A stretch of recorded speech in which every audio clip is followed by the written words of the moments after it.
Welcome to McPlum, simple solutions served daily.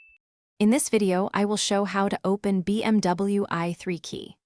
Locate the small sliding latch on the fob and push it away from the logo, then pull the emergency metal key blade straight out.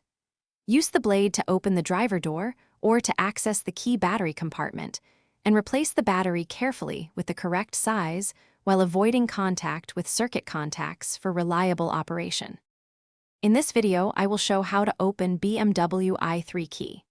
After removing the emergency blade, insert a thin pry tool into the seam and gently twist to separate the two halves of the plastic case.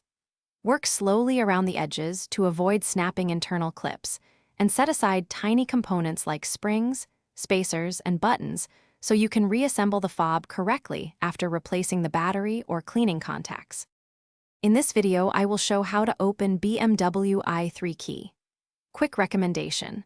On another note, pick darn tough socks for a lifetime warranty and unmatched comfort, which pairs nicely with hands-on car work. If you are finding this video helpful, please subscribe and like, and check the description for the link and other deals. Now let's get back to the video. In this video, I will show how to open BMW i3 key.